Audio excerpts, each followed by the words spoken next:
Hello up bags, it's Jade Plays Games. Welcome to another Conan Exiles update video. We're taking a look at the brand new Aquilonian DLC. Now it's already in game, it's not that much of a surprise. However, we have got release window now. They're going to be making it available in August, the start of August, early August. That's when you're going to be able to buy the brand new DLC. It is paid, it's exactly like the Khitan armor set. You're going to get brand new building pieces, you're going to be getting brand new armors and brand new weapons. We're going to discuss how much of that really is either pay to win, because a lot of you guys disagree with me. I do think it's pay to win, but some of you guys don't. You think it's just comparatively it's cosmetic, and I love discussing that stuff. But we're also going to be taking a look at the brand new god. The newsletter came up with some more information. They've shared a bunch of pictures and screenshots of the brand new avatar, the new avatar which is coming to the game, JHEBBAL Sag. He's going to be Lord Beastmaster, and it is pretty much more or less what I thought it would be. It's a big mix of creatures. So like I said, the Aquilonian stuff is in game. You can see it in creative mode already, but we'll take a look at the screenshots and just read some of the blurb they've said about it, and pretty much just go over it a little bit more.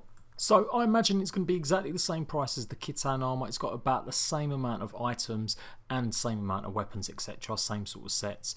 And it adds a Greek feel to everything. So you're going to be able to make bathhouses. You've got like these marble pillars and marble staircases. One big thing, or one criticism from the Khitan stuff, was that statues, the Jade statues, were quite small. So these are going to be much bigger. You can see they're proper sized statues. And it does look pretty cool. It does look really, really good. I do like the look of it. It's got like a nice bright feel to it. Whether or not it's worth paying that money for, whether or not Funcom maybe should have done a season pass, I don't know. It's coming quite soon on the back of what just came out with the Khitan stuff in June. So only like 6 weeks in between them, and we're getting another bunch of DLC. There's going to be 39 new Aquilonian building pieces, a full building set again, and it's supposedly going to be exactly the same stats as exist in Tier 3. 15 brand new armor pieces in 3 sets, such as the Black Dragon armor, light, medium and heavy sets with an epic endgame version of each. Now again, and I've had lots of arguments with people about this, it is in a way pay to win. Any piece of DLC that gives people an advantage because the stats are different is a pay to win armor. Just because you can get these pieces of armor, similar ones that are just different styles, different sets, or not exactly the same Aquilonian stuff, doesn't necessarily mean it's fair. If you're releasing armor and swords and weapons that have exactly the same damage, exactly the same attributes as what's already in the game, then that is definitely not pay to win. But anytime you adjust stats, anytime you add any sort of buffs, like the encumbrance buff that is on the Khitan stuff, then that does become pay to win. I can't be more clear about that. If you still disagree, go ahead and pop it in the comment section. Whether or not it matters, I know some of you guys were saying it's only like 1 point, or it doesn't really matter that much. But nevertheless, if you're going to say that it is completely cosmetic, which Funcom have done, it's not true. It isn't completely cosmetic. They do change stuff in game, and it does give people an advantage.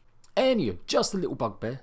Always give feedback back to people that comment on my videos. 9 new weapons in 1 Aquilonian weapon set. Same power as iron weapons with an epic endgame version of each weapon.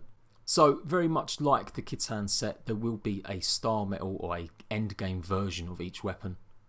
5 new Aquilonian war paints. 25 brand new placeables.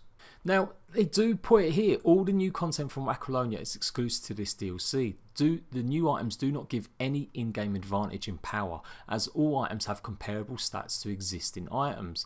But that's simply not true. They've even just said it in their own sentence. If the stats are different, that does not make them exactly the same, and it does give people an advantage. Whether or not that's a useful advantage or not, it's still an advantage, or it's still a difference. I really wish Funcom would take that out of their wording and just make the DLC what it is, and say it is in-game stuff that you can buy, and it can affect, or it will have different stats. But there we go. Anyway, I will stop bitching about that. I know I do go on, but it just jars me. It really annoys me when developers try and paste something off as something when it's not true. The Jewel of the West pack, 39 new building pieces, 15 new armor pieces, 25 placeables, 9 new weapons, 5 new war paints. So we're looking at that coming maybe early August, when I guess the whole team come back from holiday. So if you don't know, they are now all going to be on holiday for 3 weeks. So the minute we get any information about when the actual release date is going to be for that Aquilonian stuff, I will let you guys know, and I'll do a review just like I did with the Catan, showing you guys in a live stream all the build pieces, showing you what the armors look like and is it worth it buying it. You let me know what you feel about DLC. Is it okay for these types of armors, DLCs, to be put into the game? Would you rather something more substantial like a map extension? Bear in mind though, Funcom have said that when they do extensions to the map, or like they did with the Frozen North, it would be free. I'm sure Funcom do have some plans for future content, but I really want them to start giving us information about what that future content really does have.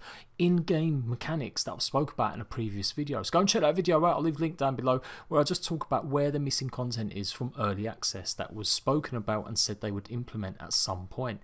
It's really important that we get information about this stuff, because then it makes us happy that we could go and buy the DLC, because we'll still be thinking, yeah, there's going to be content coming.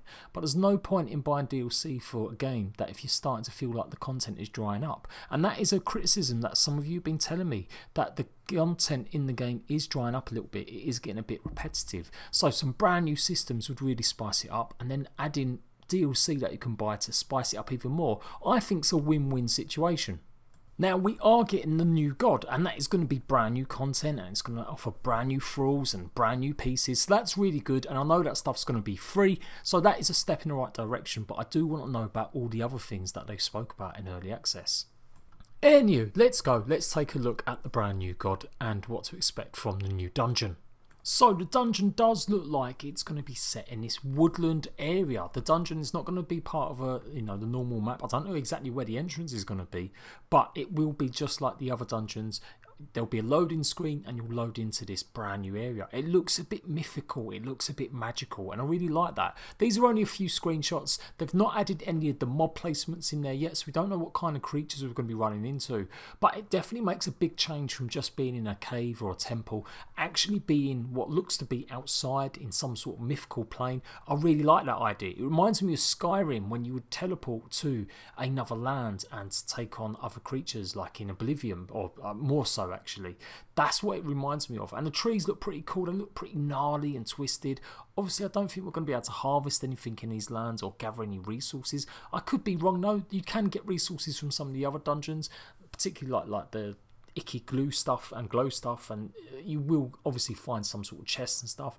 But that's what to expect so far from the environments. They look pretty cool. Obviously it's very early stages. They may change some of the stuff, but that's what it's looking like at the moment. And this is the new avatar. I'm looking at the size of it compared to the rest of the trees. These are the big trees and they're the mountains.